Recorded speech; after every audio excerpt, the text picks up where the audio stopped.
Welcome to another episode of You Left Shit Out. I'm your host, Compton J.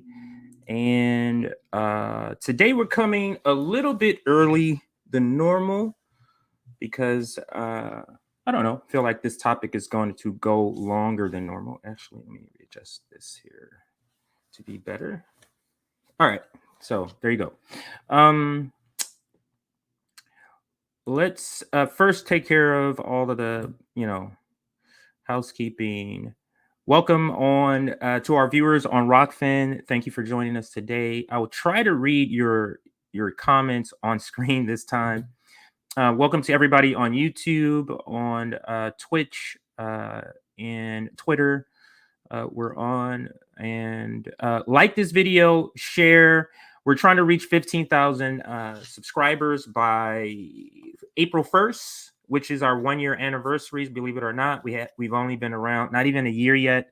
It's coming up on a year in about 30 days or so. So that is our push. That's about 1,000 more subscribers. I think we're hovering around 14,000 right now. So that's our goal. So please like, subscribe. That takes care of that. All right, so let's get into the topics, and I guess I could start with. Let me bring up the graphic for today's episode. A little bit out of it this morning. I didn't get a lot of sleep last night.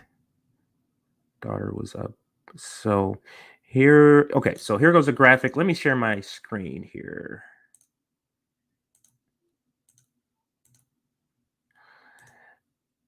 Now, this topic just kind of oh, it's still opening. There we go. So this is today's topic. The cosplaying left lane. I kind of mentioned this last week in a stream where I just kind of said it and briefly talked about how it's not a new lane, but there's a lane. It just seems to have been given new life where you say everything. You critique the establishment, the Democrats, the Republicans. You say everything, just sounding just like you and I sound, a leftist, a non-establishment person. But then they go ahead and say, hey, go ahead and vote for the Democratic Party. That's the cosplaying leftist that I'm talking about today. And let me see what I wrote down. There are some notes I did take because there's some points I wanted to make sure I hit because this particular topic, along with a lot of other things, I feel like is holding back the left. Is kind of being a roadblock, an obstacle to really doing something, really accomplishing something, and I'll explain what I mean. So originally I was going to call this the fake leftist lane, but I'm calling it the cosplaying left lane instead. And the people I would have under this category are like Marianne Williamson, Cenk Uygur, I think it's Mehdi, Hasan, I think that's how you say it. Rokana, Robert Relch, John Cusack, Jen Perlman. So just to name a few. And these are the people you see there on a graphic where I say Malcolm X warned us. If we were to take Malcolm X quote and apply it to today, I feel like these people will fall under that category because the term liberal at that time, or the moderate, I'm sorry, the moderate, I think we can call all of the people up here moderates, in my opinion. Even if you're calling them a leftist, they're a moderate leftist, is what I would say.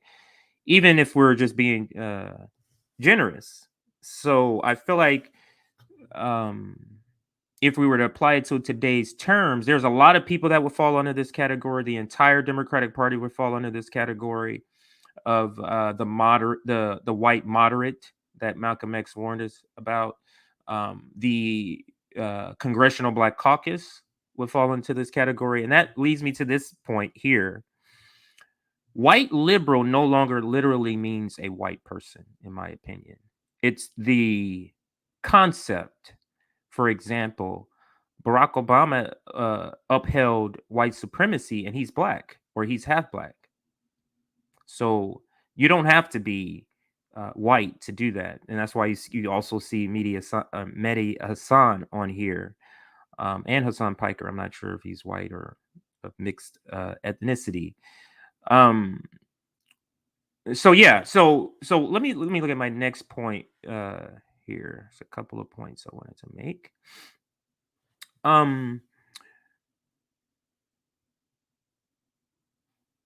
So why is this lane so dangerous?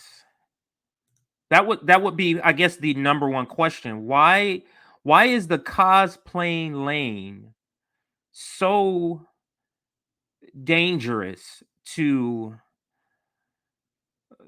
a true transformational society? That's because they make you believe that the establishment, that the duopoly can produce the results that we're asking for. That's why they're dangerous. It's because they're keeping us invested. When I say us, I mean those of us left-leaning thinking. They're keeping us invested in the idea that the duopoly still works. Literally, the duopoly works for no one. Electoral politics works for no one. I'm sorry. Works for only the people, the 1%. That is it. The duopoly, the establishment, they don't work for rural white Americans. They don't work for urban people of color. They don't work for our trans brothers and sisters. They don't work for our non-binary. They don't work for our unhoused. They don't work for undocumented. Electoral politics doesn't work for any of those groups. Certainly none of the marginalized groups. The groups at the bottom of the totem pole. Now, I don't know the motives. Maybe some of them are genuinely believe that it could happen through the Democratic Party. That's really irrelevant, your intent. If you intended to hit me with a bat or you didn't is irrelevant. You hit me with a bat. So that's not, I mean, that's for another discussion, whether we can discuss what is their intent? Is it nefarious? Is it, sneaky? But the result is you're sheep herding people. You're herding people back to the duopoly that's not helping anyone. The layers of barriers to where regular people can affect change from government are permanent and everywhere. Regular people, regular Americans, you and I don't have the ability to affect change. And the system wants us to buy into the electoral system, because otherwise, what are people going to do? If people don't believe that a system can help them, aren't they going to hit the streets? People that would normally not hit the streets are going to say, well, what other option do we have? And right now, we're able to say we have electoral politics. Why this group is dangerous? Because we don't. We don't have electoral politics. We don't have a democracy. Supreme Court is not a democracy. The Senate is not a democracy. And with gerrymandering, the House, it's not a democracy. The president is elected through the electoral system, which leads back to slavery. That's not a democracy. They're selling this idea, and selling the system is how you are going to get stuff done, and you're not. That's why this group is dangerous. So you may say, well, they say the thing is, what's so effective by this group is that they're saying they know how to analyze what's going on. They know how to break it down. They know the language to use. That's what gets the ear of leftists. That's what gets the ear of progressives.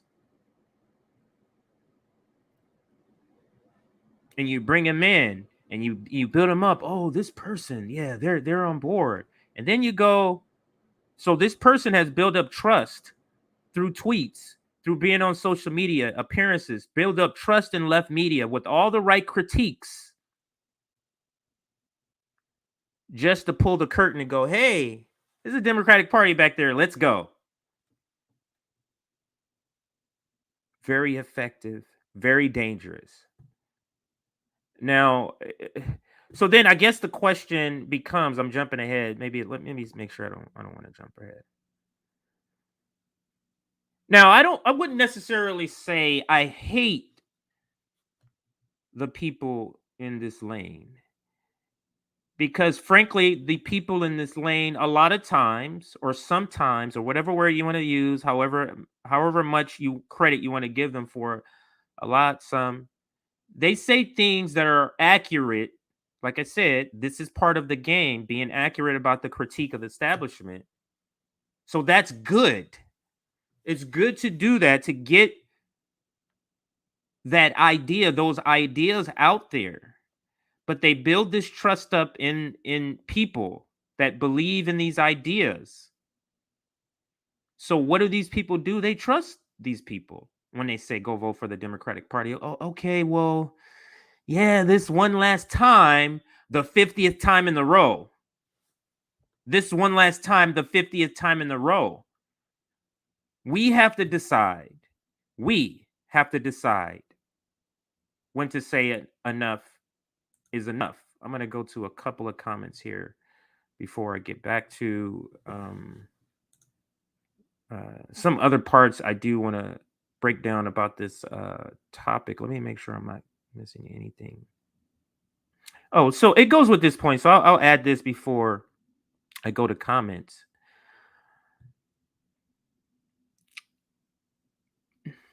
The people who follow and believe in the people of the cosplaying left lane, I don't necessarily like. What can you say? The person is saying all the great things. So what can you say about a person who says, hey, I like this person? We have to begin to establish the ability not to go all in, not to go all out on anybody or any topic. And let me tell you what I mean. Marianne Williamson says some good things. Don't go all in. Yeah, you said some good things. Great, Marianne Williamson. Let's talk about this other thing you're doing. Right? So you have to apply. So on your own team, I'm kind of not switching topics, but adding this layer to it. Is, in my opinion, you have to put pressure on your own team. So sitting back saying, hey, oh, that's a great job. No. Apply pressure to your own team, to the people who have your own ideology. It's not to be friendly with them. It's to say, hey, whoever. So if you're a person who says, hey, I'm an AOC stan, you don't go, AOC is great. Let me post, retweet everything she says. You go, AOC, what are you doing on this? I like you. And you said you're down for this. What are you doing on $15 minimum wage? What are you doing on the cages, AOC? I want to keep supporting you. I want to keep donating to you. Why aren't you calling out? This is how you support the person you like, if you like this person, but you also push the person, because it's easier to push somebody in your own team than it is somebody on the other team. This is where American politics has it backwards. Pressure your own rep. Pressure the reps, the Congress people who have the ideas you have. That's the people you pressure. Calling reps who are opposed to a particular policy, that's good too. But call the people who are for it, to make sure they make a clear stance, and you make sure to articulate what's holding feet to the fire, what's accountability, and what's not. You communicate where you want them to fight. Do you want them to fight on every avenue? I certainly do. There's that much going wrong, so I certainly do. So just a couple of tips to to add to those. But anyway, let me go ahead and look at some comments here. Let's see here. It really all boils down to whether they support working within the Democratic Party or not. If they do, they are CIA left, carrying out the task set by capitalist interest. I'm reading it to myself before I comment to make sure I got it clearly. So I would say that first part. So it boils down to that. It really does. It boils down to supporting any party in the duopoly and not. That's really what it boils down to. So all of these people who are up here, thank you for the comment. Use your platforms for direct action. Use your platforms to go pressure AOC to do something about the kids in cages. Or you're organizing a progressive Democrat stream. Why don't you do a stream on how to pressure Joe Biden to do, example A? Or why don't you get them, hey, this is how you do direct action. Let's go over here. Let's protest on Washington at the Capitol. You know what Robert and Mehdi and Miriam and of course Hasan and Jen and they have hundreds of thousands, if not millions, combined followers, people that subscribe to them. Why don't you do something like plan some sort of direct action that's going to get the things you say you want? I mean, direct action, even to help you through your electoral process, is good. So even those who believe in electoral politics, direct action is how you're even going to get that done. So why aren't you doing that? You just go, hey, I support this person. Let me sit back and let them do all the work to try to do something. And then when you get disappointed, when they don't fight like you want to fight, like you would fight for your own issue, then you want to sit and mope. So let's get back. I'm jumping around. I do know that. So that's what I do. So let's see. Any other comments? Let's see here. And of all the people in that picture, the biggest roadblock to progressive young people is Hasan. He is one of the largest Twitch streamers, full stop, not just in politics. Now, I'm an older I don't know Hasan as well. I don't know Vaush as well. Just I've grown to learn about them just from with everybody, the discourse around them. But that is an accurate statement. Just think, this person who calls himself a socialist could be training an army of young people. But instead, he chooses to go after the general strike. I won in his eyes. That's winning to you? Going after a black-led organization that's holding a labor summit. There's a problem with that. But you can't talk to your socialist people about socialism taking over the means of production. Hey, let's do this direct action. I'll put up 10,000 to get buses, people bust in so we can all go to Washington, D.C. I'll put up 50 grand. Those are things that you could do, in my opinion. Did I finish this comment? So, but this rings this type of comment, this type of idea of thinking of that they have a large platform that they're just simply not using effectively to get the things they say they want.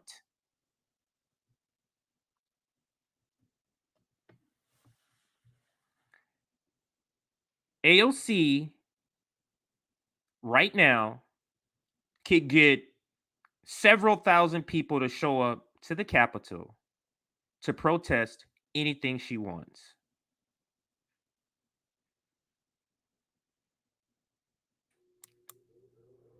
Marianne Williamson, to a lesser extent, Hasan Piker, Vaush, they could get young people to show up, white young people to show up, but they're not.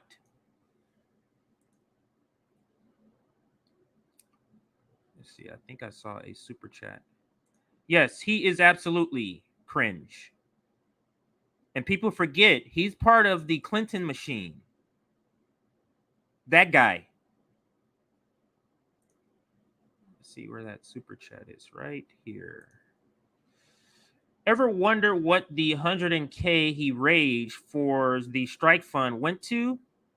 Look no further than his brand new Porsche that he bought.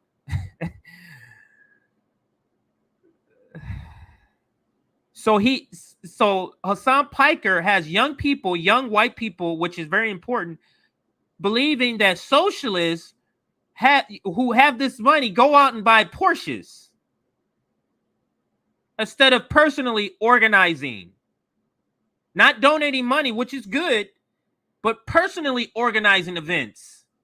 You know how many people he can get to show up to events? You know how many people Vaush and Hasan could combine?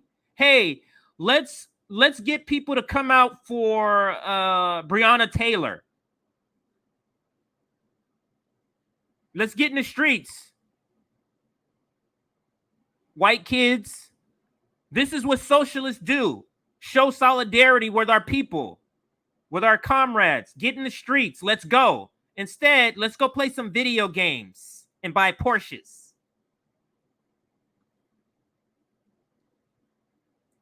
Thank you for the super chat. Jabba the Vaush is a CIA asset. He's something. Come on, bro. That voice is for just Twitch. Get the fuck out of here.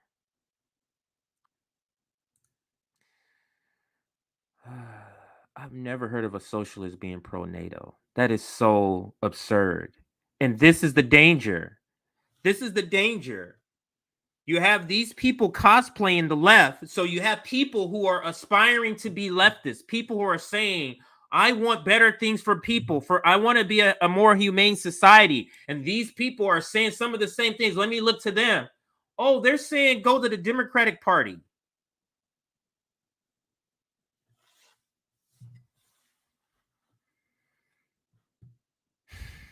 I just don't know how are they defining how are they defining themselves as socialists?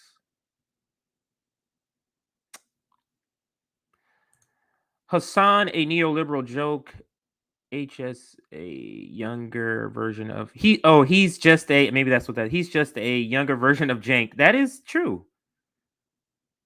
Or that's something I would agree with. I put a like, but I don't place Marianne Williamson with with the others. That's great, and there's a lot of people who believe that, and I simply don't. And RBN and I'm sorry, Nick. Also on the Nick and Cruz show, we broke this down before. Part of being a leftist is being anti-imperialist. If you're not that, to me, that makes you not a leftist. She's not anti-imperialist. So that's what lands her in that category for me. In this category for me. Because anti-imperialism is tied to capitalism. So if you're not anti-imperialist, you're fine with workers being paid less. And Americans reaping all the benefits. White supremacy. Make the connection, please. Let's see any other comments before I get to my second point or my next point here. The actual left is trying to take on Capitol, not just the DNC. Can't repeat what the Tea Party did. Interesting point. I think just as leftists, and you're right, I guess this is a critique of Vaush, and maybe it's more Hasan Piker. The actual left is trying to take on Capitol, not just the DNC. And that is a great point about the Tea Party, which they did not take on Capitol. Great point. Love the discussion in the chats. I'm going to come back to some of those comments, but let me get now back to some of my other points that I wanted to bring up here about this topic, because it's not. Hang on a second here. How do I make this move up? Okay, I think I got it. Rokana, I'm not. Is he in the graphic? Is Rokana in the graphic? Rokana's not in the graphic. Oh yeah, he is. No, I'm sorry. No, he's not. That's Mehdi. So Rokana should be in this graphic. I mean, it was a lot more people. I just didn't have enough space to put everybody here. So let me read just verbatim some of the points I have here. Or actually, let's address this next point. This is a very important question, pivotal question. The question is, does this lane, this cosplaying lane, do more harm than good? In other words, does the good information they disseminate sometimes outweigh the damage they do by hurting people to the Democratic Party? That's a question for those in the comments. And this was also a question that sort of like what I talked about in the call-in show with Brianna Joy Gray, when she brought up the point that, you know, the campaigns is also used to disseminate, to educate people on leftist policies, like the Bernie Sanders campaign did. So that kind of falls under the same sort of concept. Is that, is there, for example, do you think Bernie Sanders, the good of the 2016-2020 campaign for Bernie Sanders, outweighed the damage he did by eventually telling people to vote for Joe Biden? Do you think him popularizing Medicare for all, popularizing a couple of other, $15 minimum wage, income inequality, several other topics, do you think him popularizing that is more valuable, or is so valuable that what he did by hurting people to the Democratic Party is a net plus? That's essentially what I'm asking. Is a net plus that this lane is at least espousing, at least saying the things that we would say, getting it out there in the public discussion? The damage outweighed anything Bernie Sanders did. So him telling people to vote for Bernie Sanders, vote for Joe Biden, the Democratic Party, did more damage than him popularizing Medicare for all, popularizing income inequality. Bernie is the king of sheep herding. Ralph Nader was right about him.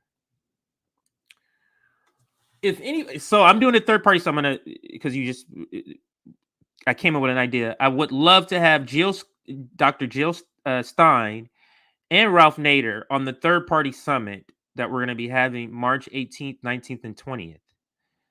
March 18th, 19th, and 20th, third party summit. I would love to have them. If anybody knows how to get in contact with them, not the regular shit. I already did that. Not, oh, I see their email and their what, not that. I mean, like, if you know somebody that knows somebody, please put it in a comment. I'll see if I can find that comment. So let's get back now to comments here. Where did I leave off? A trusted sheepdog is more dangerous. That's sort of like the point that I was making, when the people that are on this picture, they're building trust by saying all these leftist things. They're building trust. So they're a trusted person. And the people who are putting trust in them, they don't know they're being sheep herded yet. The new ones. The new ones. I mean, not the ones that's been around. The ones that are coming, developing their political ideology, wanting to be more leftist, wanting to be more humane. They look to them. And these are trusted sheepdogs. Noam Chomsky is a great example of that also. There's a lot of people that believe in his books and his writings past, and then they hear what in 2020 is like, what the fuck?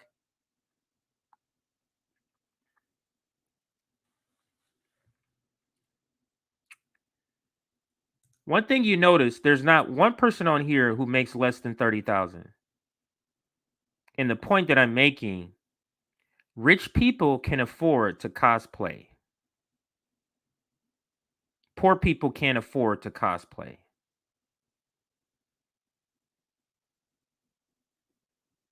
So if you're well off, or a better thing is if you make your money off this duopoly, Mehdi, Marianne, Vaush, Hasan, almost all of them. Robert to a lesser degree because he's no longer, I don't think, actively. But if you make your money off the duopoly, why would you organize something to tear down the duopoly? If your aspirations is to be reelected for something, Marianne, as a Democrat, why are you going to do a direct action against the Democrats? You see the problem with rich people always being the ones who have the mic? Because they'll never take it there, ever. Why do they want to get in the streets and protest? For what? They have a nice home, several homes, several cars, nice cars, food, insurance. Turn this air off here. So yeah, so let's see, check out a couple more comments here. I'm trying to make sure I get through a lot more. I feel like I keep getting some of these same. Jesse Ventura. I know less about him. Did he also sheep herd people to the Democratic Party? I don't know much about him, but I do like the first time I really started learning about him is when people were doing the draft Jesse Ventura thing. And I remember there was a lot of beef going on with that within the left. It was about that. So about Jesse Ventura and the people who wanted him drafted. Sorry, but sheep herding is decades old. Been there, done that. Lost the Robert F. Kennedy shirt. Remember, a shepherd's staff is called a crook. Great point. Love everyone in the chat. Always come with the fire here. Thank you for that comment. Let's see. Did I put this? The damage far outweighs his highlighting the decades of decline in ultimate failure of the U.S. educational system. So Sydney is saying the damage outweighs it. And that's going back to the original question of, does the good of what they say sometimes outweigh the damage of sheep herding people to the Democratic Party? So far, I've heard no, it doesn't. It's not worth it. The left needs to cultivate power. We need to work with the Dems for now until our number grows. Thank you, Alex Joseph, for your comment. And I don't want anybody to go crazy on this person. We got to have discussion. So Alex is a person who believes the left needs to cultivate power. We need to work within the Dems for now until our numbers grow. But let me answer or reply this way. Cultivating power. What's the quickest way the left can gain power? And that belief is taking voters from either party. And how do you do that? By voting for a third party. That is the quickest way to gain power, or one of the quickest ways to gain power, to cultivate power, is to cultivate a third party option. We need leftists willing to risk Donald Trump being elected to not vote for the Democratic Party. That's what we need. You have to be willing to risk it. The breaking the duopoly is not going to be pretty. It's not going to be pretty. It's going to be very ugly.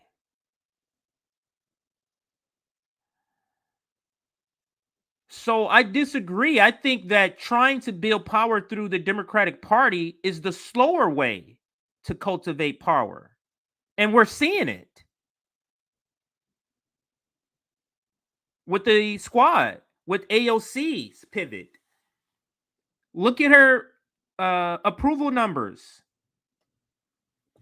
Her audience is no longer leftists, it's liberals, people part of the establishment, or the people who support her, not her audience. So working within the Democratic Party is slower because you're dealing with obstacles that of your own party, putting up obstacles in your own party for you to gain power. But if you were to build up a third party who doesn't have these obstacles, who's not trying to prohibit you, you see how that's a quicker way to cultivate power. Pull people away from the Democratic Party. Don't join them and try to convince the terrible, awful, racist imperialists to be better people. Because what I say to people, hey, they like more progressives. What are the corporate people doing while this is happening? They're just sitting back going, oh, okay. Go ahead and elect them. Didn't realize I had that on this whole time. That's not what's happening. They're not just sitting back. Chantel Brown is an example. Nina Turner, progressive, leftist, some would say. Chantel Brown, corporate. I'm sorry, I'm looking for something here so I can go to this next point. So we asked the question: is it do more harm than good? And it looks like most people are a lot of people, not a lot, but some people say it does more harm than good. Then my next question would be, let's take it the other way. Let's say you say it is worth it. It's worth it because the good that comes from disseminating information, educating people on the problems of the duopoly, the establishment, outweighs the electing Joe Biden and electing Democrats, right? My question would be, what value does that, let's call it good information, just to give it one word, just how they sometimes say great critiques about the establishment, what we should do, like that, let's call that good information. So what value does that good information have if the people who they're informing or educating simply goes back to the same system and party that they supported before they knew about the good information? Like, what value does it have unless the good information results in you doing something different than you did before? So, if you're telling me, yeah, Democrats are taking money, yeah, Democrats are the establishment is awful, they're corrupt. What value does that have if I then turn around and go back and vote for the same people who are corrupt? It has no value. So I think that leads to me to say, then the answer to the previous question is, it does more harm than it does good. So the great information that they sometimes disseminate, they sometimes tweet out, they sometimes post, is great in the moment for that day to get likes. But the harm of them telling people to vote for the Democratic Party is a lot more long-lasting. Look what we're living through now with 4 years of Joe Biden, possibly 8. And if Kamala gets elected, possibly 12 years. Where we have a Democratic Party, supposedly the left party, in power, not doing a damn thing.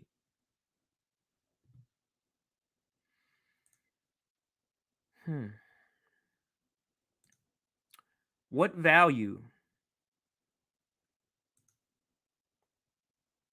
does it have for Mehdi Hasan to tweet about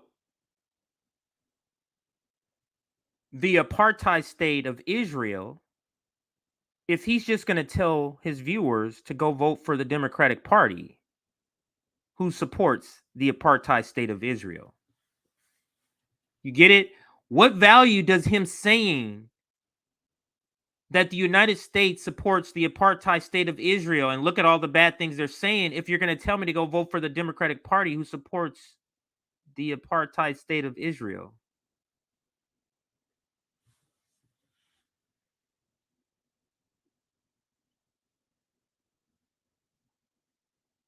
It literally has no value. You devalue it by doing that.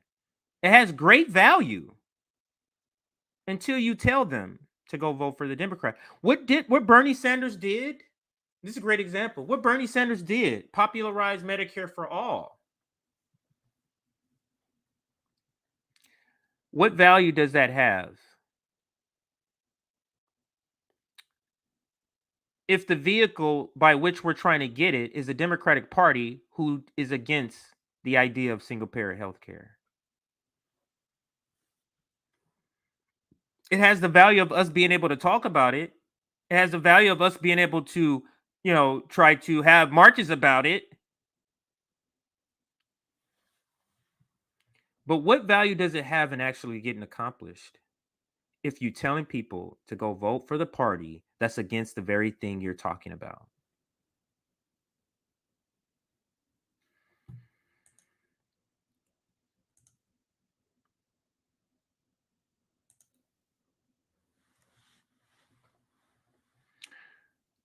I love this comment here.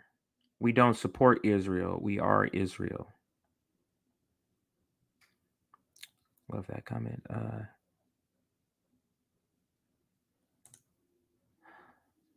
Yeah. I'm wondering if I'm assuming you're talking about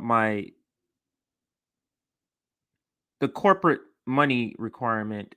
If you're not talking about this, let me just bring this up because it's a point that I don't take corporate money. Oh, candidate, no corporate money, no corporate money. That's the new thing. No corporate money.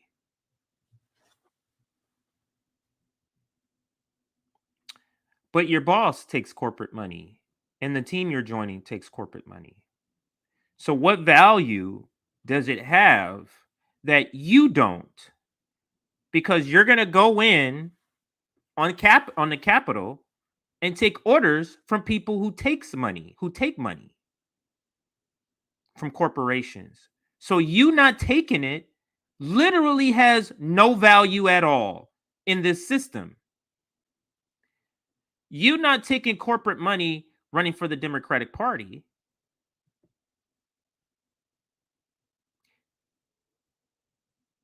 I will make a different point. I'll say it a different way. I do that sometimes. Sorry, guys. What's up, comrades? Accidentally put that up, but perfect. Do they take money from individual billionaires? So it's so many different ways that our campaign financing is set up where you can donate money different ways. Donate a lot of ways how companies, for example, will donate money because there's caps. Is they'll have multiple executives donate to that same company or person. They'll have the executives' wives, the executives' kids, relatives, all of them donating the max. That's how they get around the laws, right? And then there's super PACs. There's just so many different layers of corruption built into the system, like dark money. How the fuck is there even a thing that somebody can give somebody money and they don't need to tell us who it is? How the fuck is that even a thing? But we just label it dark money and move on with it and keep it in place. You see how our system does that? We say, yeah, it's dark money, and we just keep going.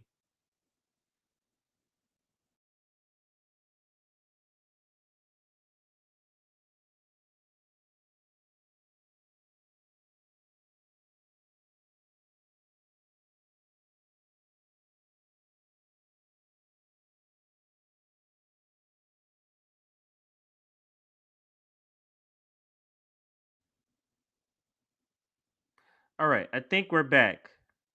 I'm not sure what the fuck just happened here. I don't know what happened on your end, but on my end, the screen went blank, and then I had the loading signal. That's why I paused. So if you saw me just not talking, and that was the reason, because on my end it kind of paused. So anyway, let's get back. So let's take that off here. Yes, so I did freeze. Thank you, because it froze on my end too. I did freeze. Yes. Please like the video. I'm back. Hopefully I'm back. If I'm not back, let me know in the comments. Okay, so brief freeze, all good now. It's so funny. Sometimes I do think that. I'll be like, not necessarily CIA, but just something's fishy here. Like sometimes the stream, it's time for the stream, and then all of a sudden, StreamYard is not working. Like technical difficulty. It's like just 2 minutes ago was. But anyways, but yeah, sometimes I do just have that in the back of my mind. But I'm back. Let's go with this comment here. The system must go, my brother. Look how they are acting to white on white crime 1,000 miles away. That is a great, great point. And I believe you're referring to, I think, comments from the Ukraine president, saying, not the president, but somebody's comment, I forget, on British, on the BBC, where they were basically saying they were so sad that blonde, blue-eyed people were being murdered. Like, it's so bizarre for a person to say that who don't literally means white people's lives mean more. Like, how do you say that and that's not what you mean? And the person who said it, you know what? I'm gonna find a video. Like, how do you? Yeah, so I'm gonna find the video because it was shocking. It was definitely shocking when I saw the video. Hang on a second here. Great. It is kind of moving slow. Did I save that video? Anyway, I'll bring it up as I speak. Continue to speak because it's gonna take a while. It looks like my internet is moving very, very slow. Many white newscasters said that. I've only seen one. So if you have a link to some others, I'll show you the one I've seen, and then we can decide some other if you have some other ones here. But let me go back to some of my notes here. So then the question becomes: then what do we do? What do we do if we have the cosplaying left saying all these great things, getting people to believe, that they are with them, solidarity, right? What do we do since we now have established that they're bringing more harm than good, and how the good information they disseminate is completely devalued by sheep herding people to the Democratic Party? So what do we do about them? Do we stand silent and just let them let them be him? Do we call them out? And it's my opinion we call them out. Because the people who are watching them and saying, "Hey, this is a good leftist. This person is great," needs to know this person is not fully on board. So it takes us calling out, "Hey, yeah, you have some great takes on this, this, and this. Great, glad you're with us, but you still have a lot to come on these, this, and this." We need to do that so that it's out there in the atmosphere, and people who are looking, reading in comments, you never know. Somebody might read your comment and be like, "Oh wow, I thought this person was the furthest left on this issue," but turns out they're not. So it's very, very, very important for us to call out the cosplaying nature of people that fall into this category. You decide, this is who, to me, Norm was the last one that I added to this graphic. Yes, he was the last one I added to the graphic. But just off top, Mehdi was like the first. Marianne, John Cusack, and the reason John Cusack is because I had a interaction with him back when I had like on Twitter. I had like maybe 5,000 followers, 6,000 followers, and we went back and forth. And he just stopped responding to the points that I was making, and I basically called him out. I called him out during the Bernie Sanders campaign at the end, back when everybody was on John Cusack. Hey, this guy's full of shit. That's the thing about American politics. Because they're not held accountable, they can just say whatever and blame it on the system why I couldn't get my promises done. But it's clearly backfiring with Joe Biden. I don't know if everybody have heard it. His approval number is down at like 37%. I'm going to bring up that poll, but his approval rating right now is at like 37%. And let me bring that up. Although I had it, but I'll research it. So Joe Biden. Let me put it up on the screen here. Remove this one and let's share a different screen.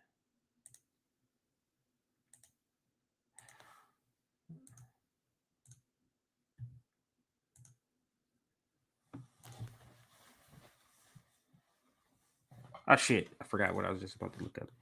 Hang on a second here. What was I just about to search? Okay.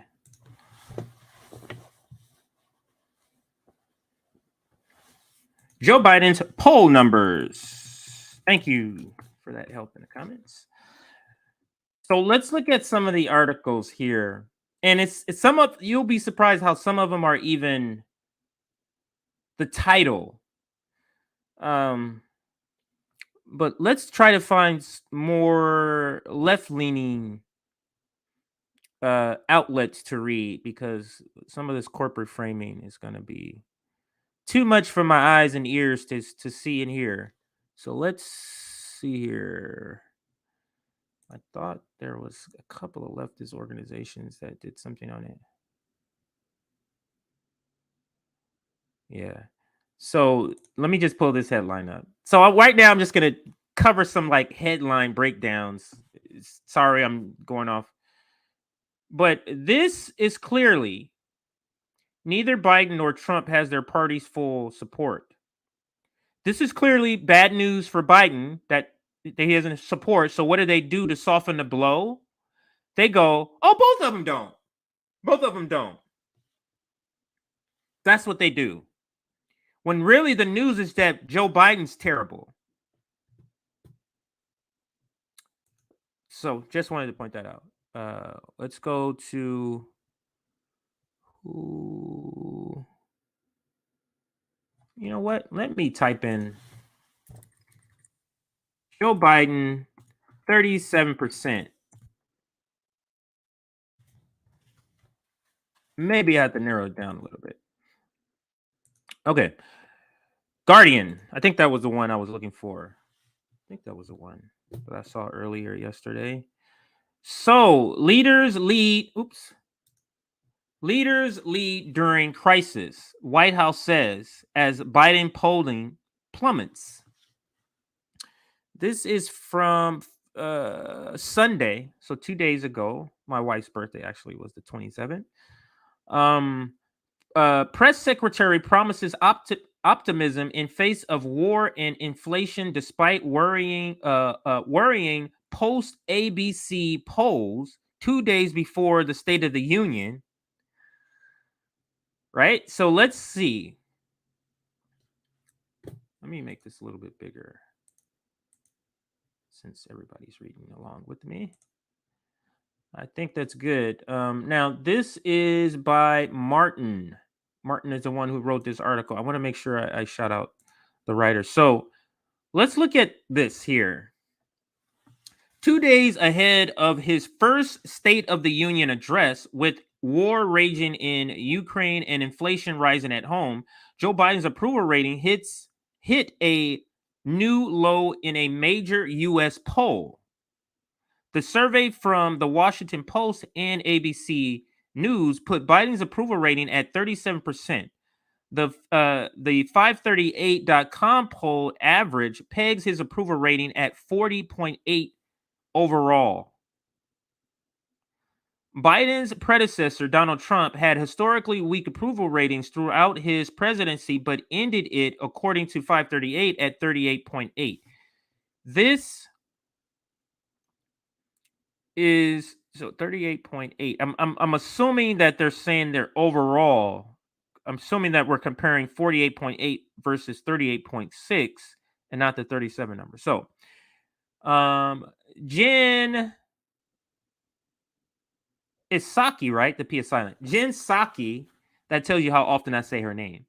Jen Psaki, the White House press secretary, told ABC this week Biden would acknowledge challenges, but also project optimism when he speaks to Congress and the nation at the Capitol on Tuesday. And by the way, RBN will be having live coverage of the State of the Union address tonight. So tune in. I think it's 5:45 my time. What is that? 8:45 East Coast. If you look back when President Obama gave his first State of the Union, it was during the worst financial crisis in a generation. When President Bush gave his first State of the Union, it was shortly after 9/11. Those are some bullshit apples to oranges comparisons. Okay? Because the worst financial crisis in a generation that you're referring to could have been stopped. I guess you can say the pandemic could have been stopped too. So maybe 9/11, I guess you can say could say that too, because they had intelligence before. But the point that I'm making is that these items that you're bringing up about these two other presidents, George Bush and Barack Obama, they not only were there issues that prevented them, like they had issues that they inherited, I guess you could say, or issues that dropped in their laps of not of their own doing, right? What's different about Joe Biden is the pandemic, yes, but what about voting rights for those that want it? I'm not for it, but for those that want it, what about the $15 minimum wage that you promised? Like, these are things outside of the pandemic. You're bringing up things, but it was polling because of those things. George Bush had a higher approval rating because of 9/11. Barack Obama had a lower approval rating because of the financial disaster. Joe Biden has a bad approval rating because of the pandemic, because of several other things, because he can't deliver on his promises. That's what's different. Let's continue. Leaders lead during crisis. That's exactly what President Biden is doing. He'll speak to that, but he's also going to speak about his optimism about what's ahead and what we will have to look forward to. So, translation, leaders lead during crisis. President Biden is not leading about shit. That pandemic is what? You just said it's not a federal solution. That's leading to you?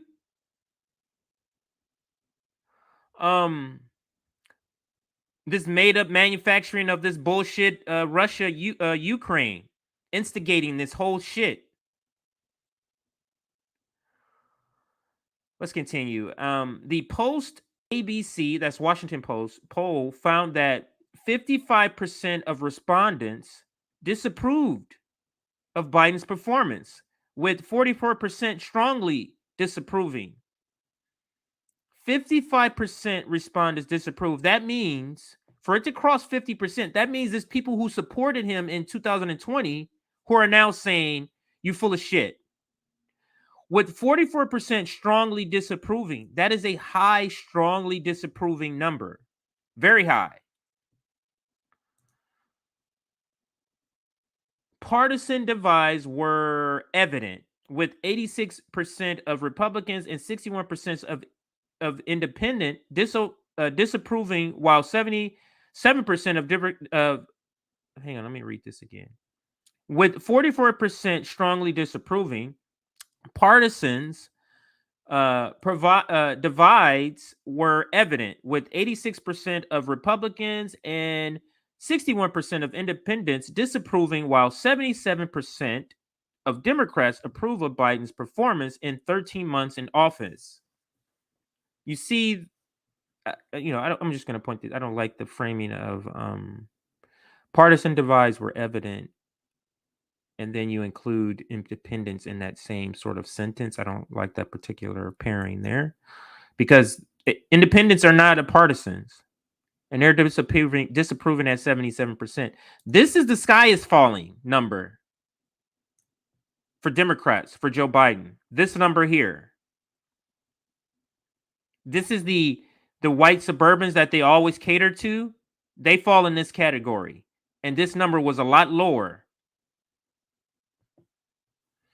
So the poll followed others which have sounded warnings for Biden, including a Harvard survey which found a majority of Americans saying Russia would not have invaded Ukraine if Trump was still in the White House. Wow, I didn't know about that one. Hold on here. Let me click on this. Wow. I did not hear about this story. So let me just briefly make sure I understand what's going on here. No way, 77%. Yeah, exactly. So U.S. majority believes no Russian invasion with Trump as president. Wow. So they do have a story out there. A clear majority of Americans think Vladimir Putin would not have ordered the Russian invasion of Ukraine had Donald Trump still been in the White House, according to a new poll. This is a Harvard Center for American Political Studies Harris poll. Okay, so let's get back to the other story. So I just want to make sure I cover that.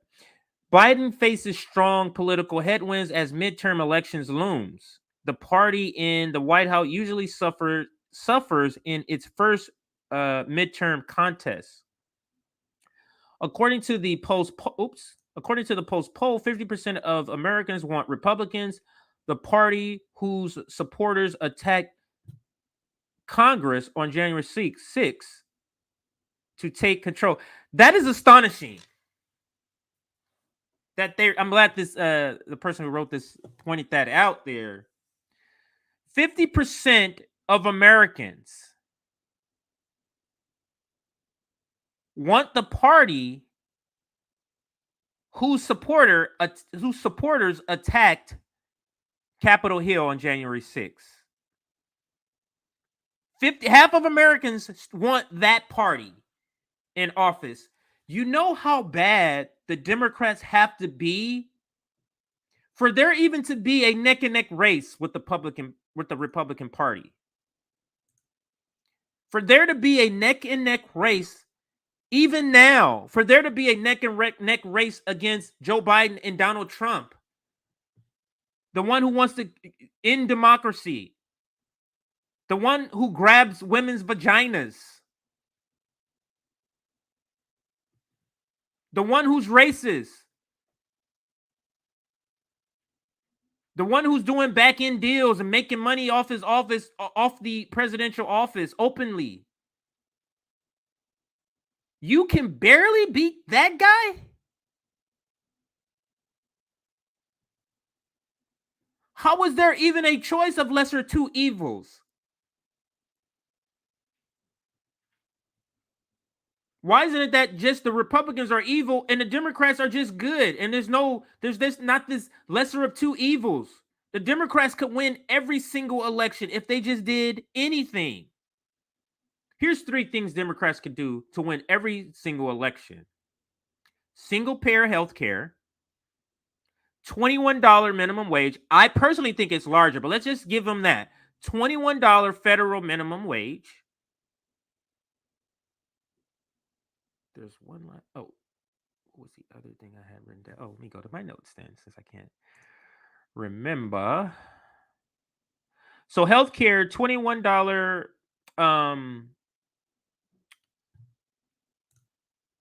minimum wage, and a $10 trillion investment in climate change. We need more like 19 trillion, but let's say $10 trillion investment. A lot more than the bullshit they try to do now, right? You know how many people they would win? Young people, to be able to tell young people, hey, we're working on keeping this planet livable for you. But the other one was student debt. I inserted climate change, but the other one was student debt, which can be done with the stroke of a pen. What does that tell you? That Joe Biden's polling is this terrible. They claim they want to be in power. All they have to do, wipe away student debt. That affects young, old, middle age. Wipe away student debt and see how many elections they win. And he can do that. No Congress is needed. Just a pen and a paper. And they're not doing it. Why? Let's check out some comments and then I'm going to get back to that article here. So let's check out some comments. Actually, let me keep that up there. So yeah, right here. I told my father-in-law $20 an hour is barely making it, and this dude was shook. One of those, I worked my fingers to the bone for scraps to get where I'm at. That thinking it comes from slavery, in my opinion, in this country. You work hard. You work hard, and you're gonna live, really? I remember a video of this person who went on the Breakfast Club. He was like, really? Because I know a bunch of people who works 2 or 3 jobs and they're poor.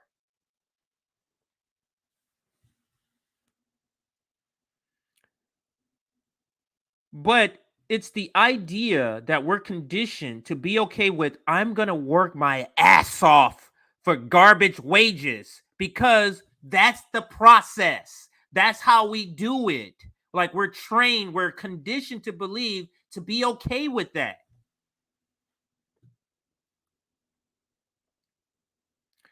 Yeah, great comment. Thank you. Let's go to some more comments.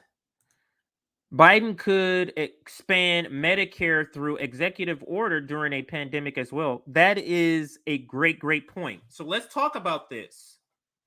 2 things where Congress is not needed whatsoever, and you want to get elected. You want to hold the House. You want to hold the Senate. All you have to do is extend Medicare to everybody through the Emergency Act because it's a pandemic and wipe away student debt. You're elected, Joe Biden. You're literally elected. Landslide election. Down ballot, all of y'all, everybody start messaging. We're canceling student debt.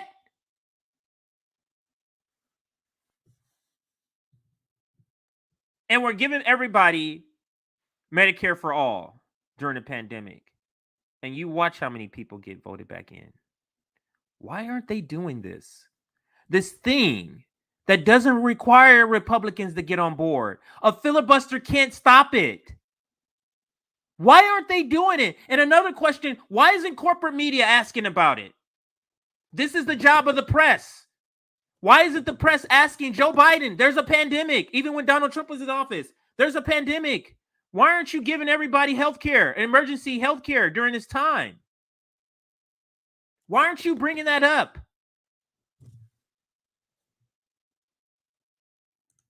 Absolutely don't care.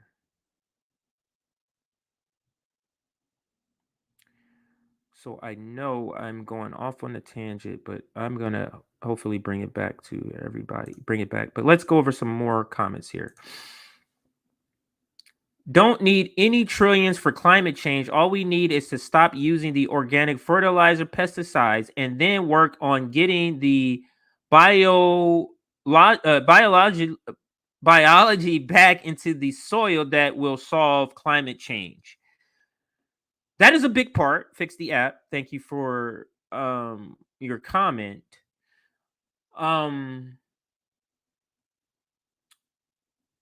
Yes, thank you for your comment. I'll leave it there. Wiping away student debt is not the right move. It rewards bad behavior. I can't believe this person is in our comment unless this is a parody. Wiping away student debt is not the right move. It rewards bad behavior and decision making. Medicare for all, 25 million and end wars. We do not need 10 trillion in climate change spending. Just stop pollutions. I'll take it line by line. Wiping away student debt is not the right move. It is. It rewards bad behavior. That is completely absurd on its face. Because the people who are being rewarded are the people who are overcharging for education. That's who's being rewarded in the system. Going to school, wanting to go to school to get an education is not bad behavior. But this is the thinking that capitalism puts into us. Don't reward bad behavior. You mean don't help a human? Is that what you mean? Don't help a fellow human? The idea, this is why I don't take Republicans seriously. Another reason I don't take Republicans seriously, the idea that immigrants aren't supposed to get care and health care because they're immigrants. Your whole thing is immigrants. The Democrats are giving immigrants this and that, and they're humans. Yes. So, we do need money, trillions of dollars, because stopping polluting, like not creating new pollution, doesn't fix some of the old things. And we do need money to make some of the things that is polluting better, not to pollute, cleaner. So money is absolutely needed. And one thing about Bernie Sanders plans that I did like, of all the plans, I did like his climate action plan. I did. And I think it was pegged at 16 trillion and it broke it down. I would refer to that for those who believe that trillions of dollars is not needed, even if we stop polluting. So that's what I would say to those who believe that. Go look at that plan and what the cost actually pays for. Because a lot of what he puts in that plan, it's still up actually. It's a lot of what he puts there. I agree with. I will be coming to an end pretty soon on here. I'm just shouting that out to everybody. on the stream. I'm a little bit over an hour. Typically, this show is about an hour, 15, hour, and 20. Let's get some more comments, though, on the screen here.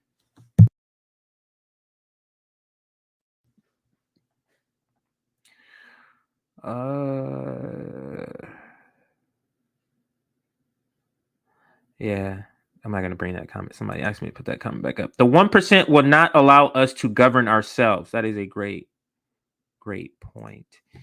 And now let me bring up a tweet that I did today. And the reason I'm bringing it up, because it kind of relates. I guess a lot of my tweets do relate. Oops, I'm not even in the right one. So let me stop sharing this one and share the other one.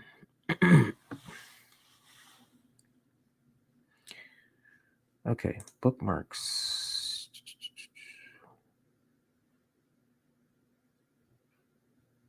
Oh, I guess it's not in bookmarks.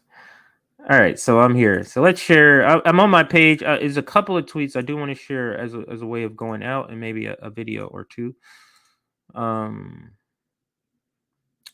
I? Oh, right here. So let's keep going down until I get to my tweets. It's gonna be a couple of scrolling here. A couple of seconds of scrolling here. Okay, I think we reached one of them here. Very important. I thought this was important. To tweet out today.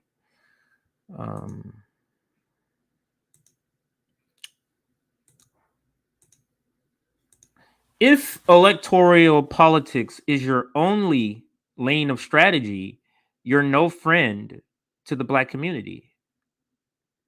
Because the things that the Black community need to have happen can't be gained through electoral politics. So what you're saying is the things that we need to get done, we're never going to get. So,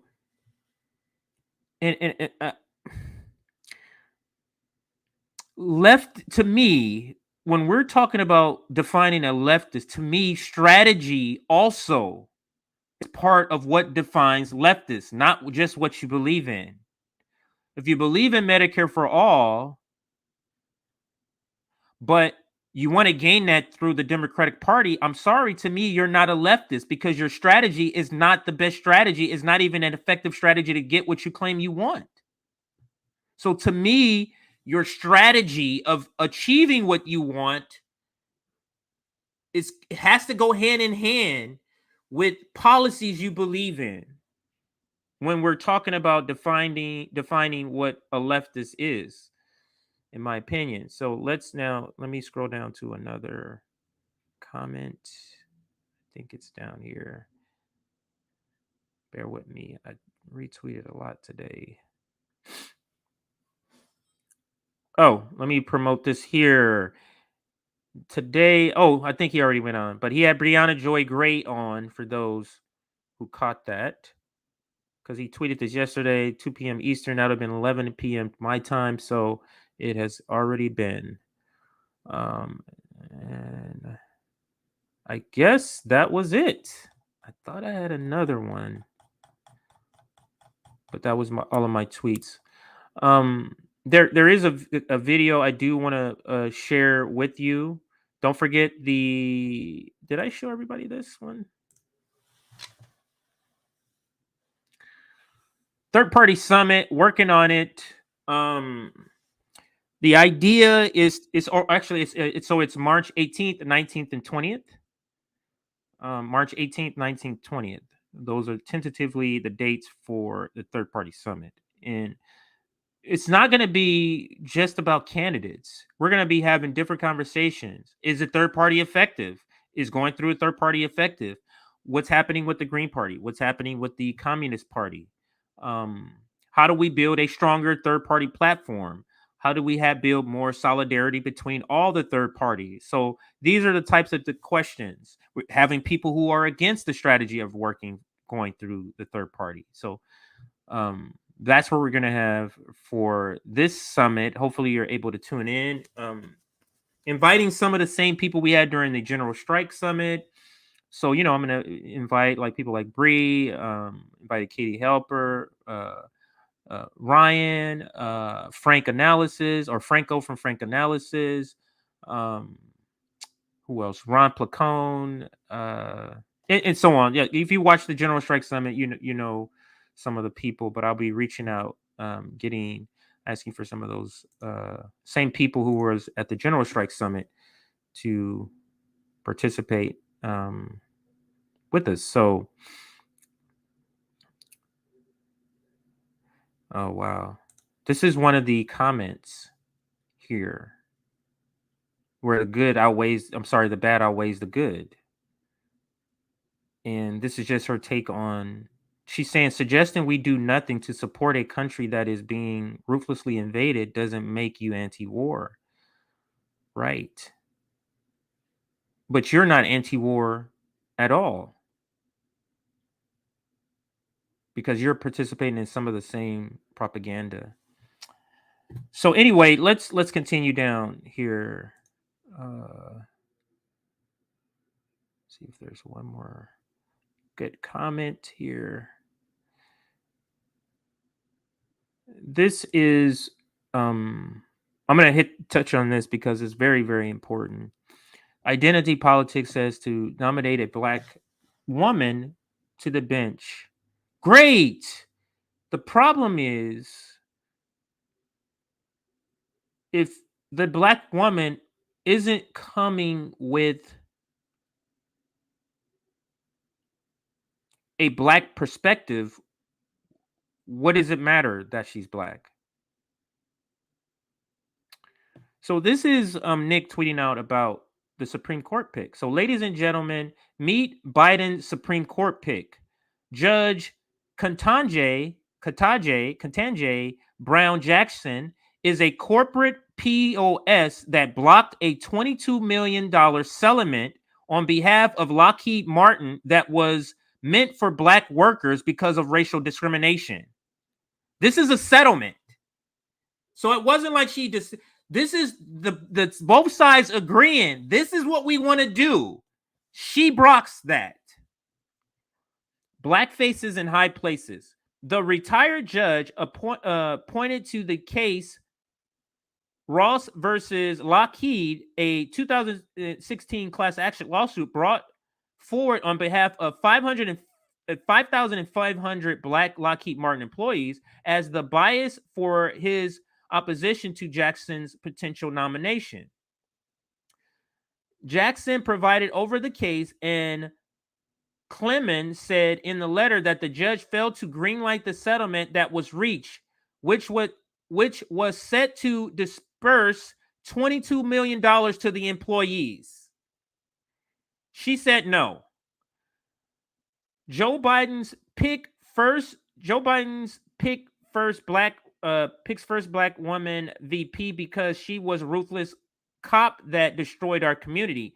Now Biden picks the first black woman Supreme Court justice, who was a corporate judge who sold our community out.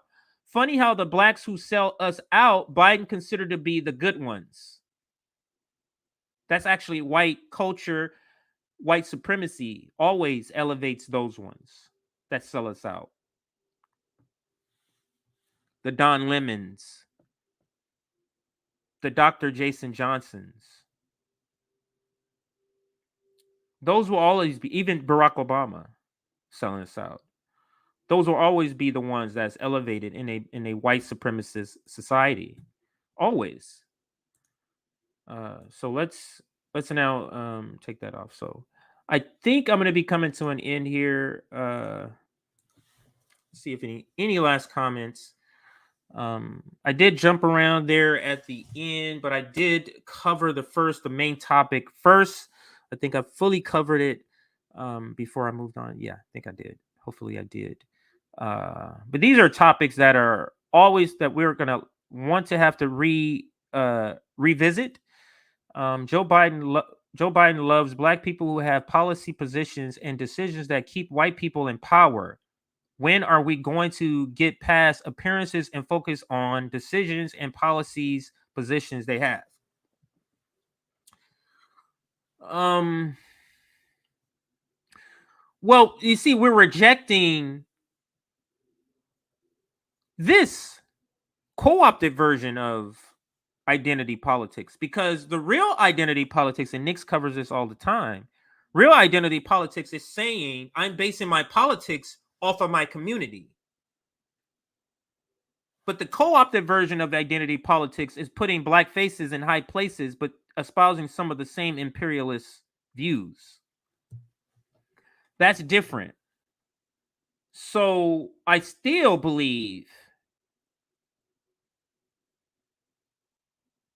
that appearances, the diversification of appearances must also come with the diversification of educational background, of ideology, of educational background, and economic background.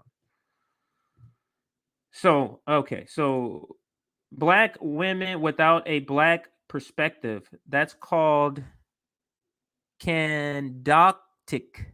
I don't know if I said that word right. My apologies. Like Dr. Cornell West said, we have enough black faces in high places. It's the system. It will corrupt the people that go into it. And that's the point that when we say, I think Kashama Swat said it best. That's where Democrats and progressives, Democratic Party is where progressives go to die. Also in the system, not just the Democratic Party. I'm trying to make sure I get as many comments as I can. Here, great. A female Clarence Thomas. Exactly.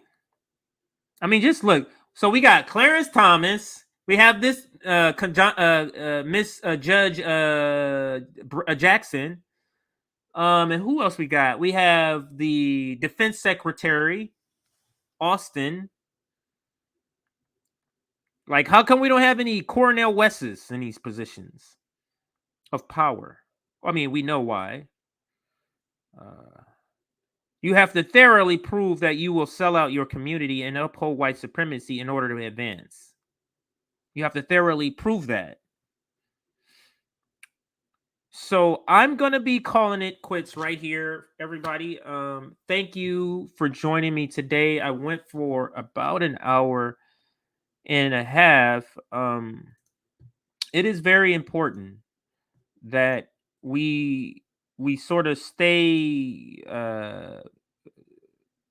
vigilant with calling out who I call the cosplaying left. And that is in order to make sure the audience that they have understand that this person is not the leftist you think they are.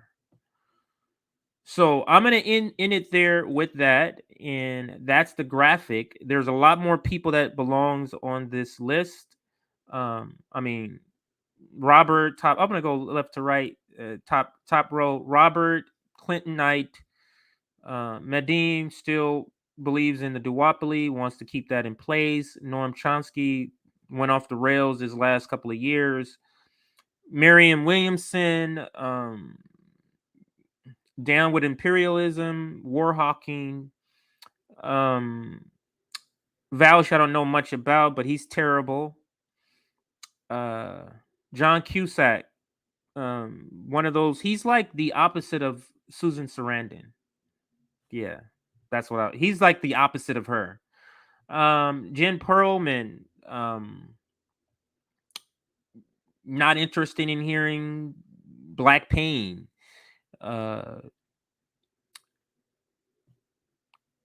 Only interested in electoralism. Hasan Piker, buying Porsches and shit. Getting people to believe that's socialism. And that's going to be it for today. So I'm going to be signing off. I'll be back here tomorrow. And I think the episode, unless something comes up, I'm going to be covering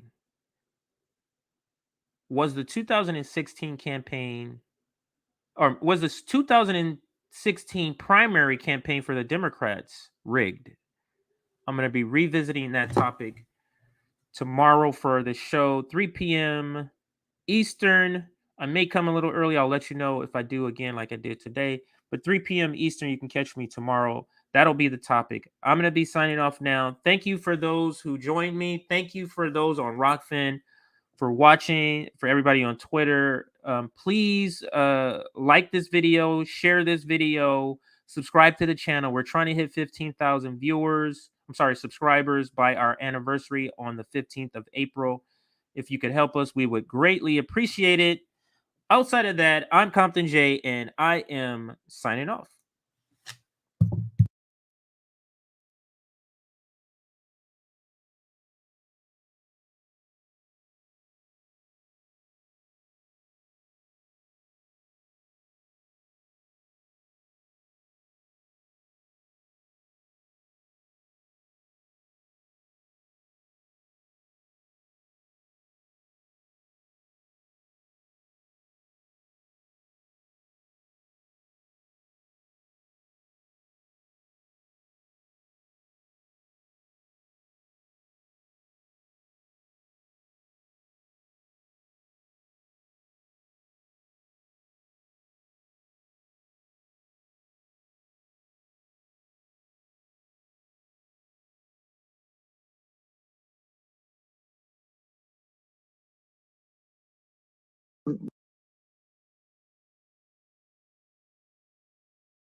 Maybe we could talk about this a little bit. I mean, sometimes there is an electoral component to that. Sometimes it means we can get behind getting someone on the city council who can be our champion and create some political space for us.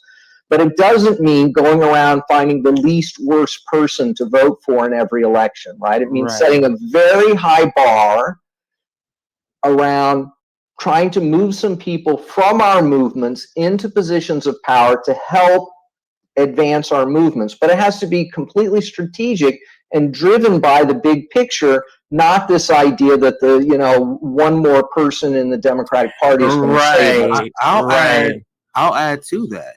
Like, not only would that not help us, it actually hurts us. When you have the entire progressive movement go and support Jim Crow Joe, you know how I know that? The Democrats are open about it. The Democrats literally said their strategy for the 2022 midterms is running on giant police budgets. They want to paint the Republican Party as the party of defund the police. Why do they do that? Because, once again, Black people voted for them in mass. Progressives voted for them in mass. So because they gave them permission, now they got to win the white bourgeoisie vote. They're trying to steal from the Republican Party. They are open about the strategy, and they are only able to do that because we gave them the political capital to do so. So not only is it not effective to think we're gonna be able to resist the police state through the Democratic Party, it actually counterproductive because it gives them the political will to fund the police more. Jen Psaki even said that during one of her press briefings when she was asked about defunding the police. They said we openly ran. Like, Joe Biden literally said on the debate stage that he's going to fund the police more, and people voted for us. So we have the mandate to fund the police more. Right. So it's actually counterproductive. Not only is it not effective, it's counterproductive. Back to you guys.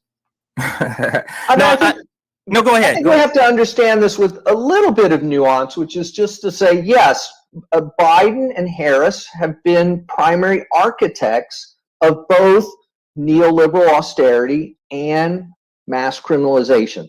And that is absolutely clear, and they are acting consistent with that deep history.